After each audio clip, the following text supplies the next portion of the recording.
ভেবে তো ছিলাম প্রচণ্ড গরম, তাই খুব কম তেল মশলাতেই চিকেনটা কষাবো। তো সেই মতো তুলেও দিয়েছিলাম। তেল গরম করে আলু ভেজে নিয়ে মাংসটাকে খুব ভালো করে ধুয়ে নিয়েছি, আর আলুগুলোকে তেলের মধ্যে লাল করে ভেজে তুলে নেব। কিন্তু তারপরে কি হয় দেখুন। না সেইভাবে হালকাভাবে চিকেন আর হলো না, হলো তো যত মশলা ছিল আমাদের চাইনিজ বাঙালি সব রকম মশলা দিয়েই হলো আজকের এই চিকেন কষা। তবে খেতেও হয়েছিল দুর্দান্ত। আর লাস্ট পর্যন্ত থাকুন, দেখতে পাবেন কিভাবে এই চিকেন কষানো হচ্ছে।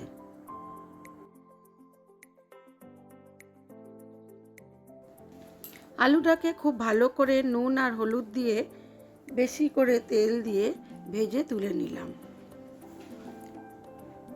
আলুটা প্রায় 80% সেদ্ধও হয়ে গেছে। এইবারে ওই তেলের মধ্যেই দিয়ে দেবো গোটা জিরে,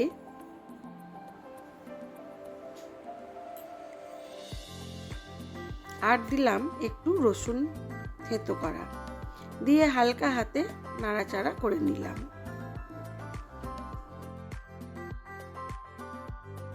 রসুনটাকে হালকা নাড়াচাড়া করে নেওয়ার পর ওর মধ্যে দিয়ে দেবো কুচানো পেঁয়াজটা।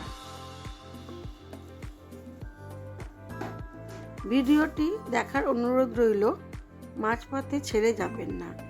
দেখুন আজকের চিকেন কষায় কি কি মশলা পড়ল।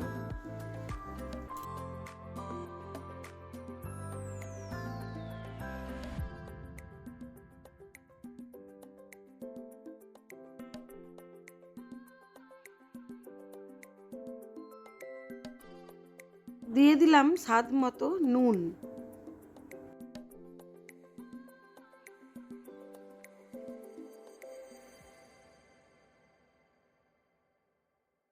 আর দিলাম 3টে টমেটো কুচি।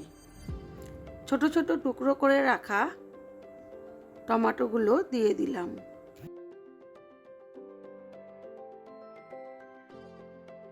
টমেটোগুলো দিয়ে ঢাকা চাপা দিয়ে এটাকে হতে দেব, যাতে পেঁয়াজ ও টমেটো দুই একসাথে সুন্দর মতো গলে যায়।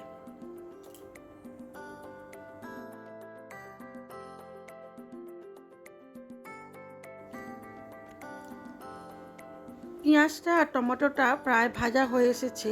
আমি এইবারে দিয়ে দেবো জল ঝরিয়ে রাখা ভালো করে ধুয়ে নেওয়া চিকেনটা। আজকে চিকেনটাতে কিছুই মাখাইনি।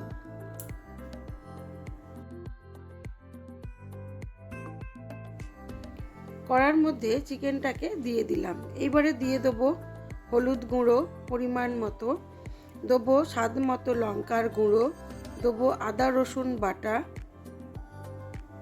আর দেবো কাঁচা লঙ্কা বাটা,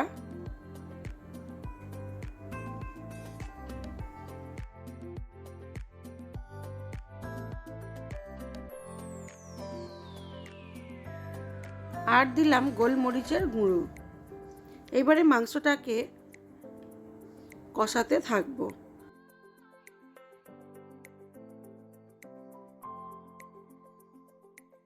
এবারে চিকেনটাকে মশলার সাথে ভালো করে কষিয়ে নেব।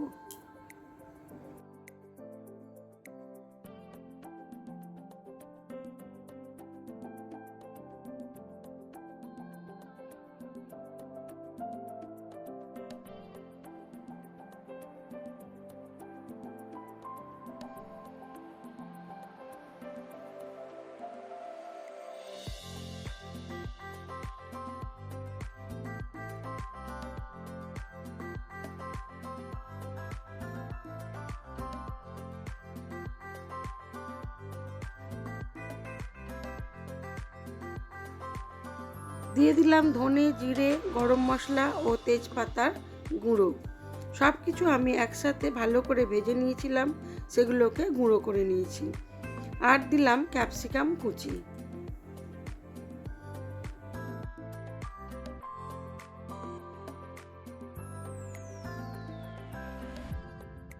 মাংসটা আমার প্রায় কষানো হয়ে গেছে। এইবারে এর মধ্যে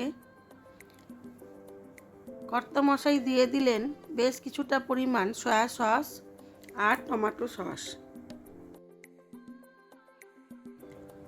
আর দিলেন কাসুরি মেথি।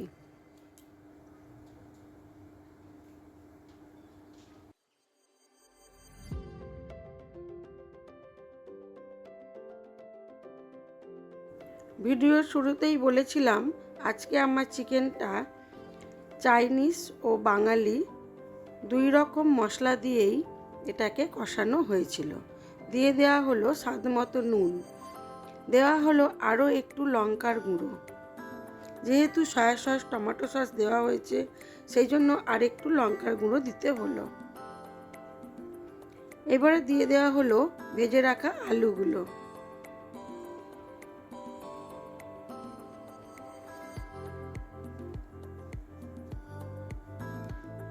তবে লাস্টে সয়া সস আর কাসুরি মেথি দেওয়ার জন্য মাংস কষাটাও কিন্তু দারুণ টেস্ট হয়েছিল।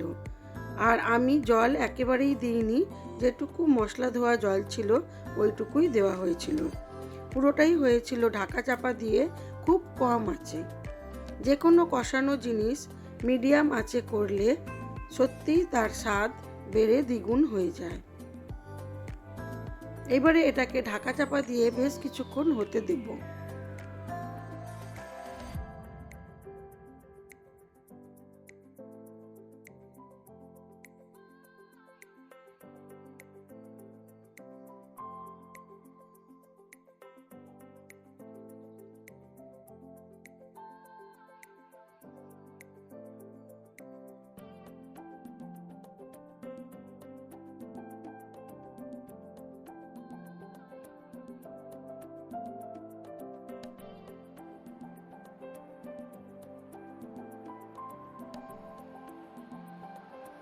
সব রকম মশলা দিয়ে ভালো করে কষানোর পর লাস্টে আরও একটু টমেটো সস দিয়ে আবার ভালো করে নাড়াচাড়া করে তারপরে ঢাকা চাপা দিয়ে এটাকে বেশ কিছুক্ষণ হতে দেওয়া হয়েছিল।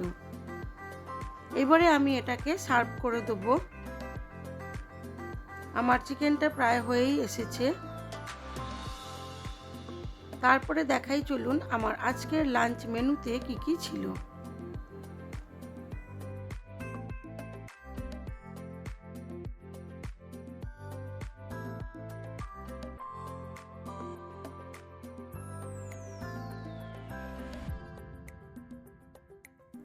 চিকেনটা আমার হয়ে গেছে, আমি এবার এটাকে সার্ভ করে দেব।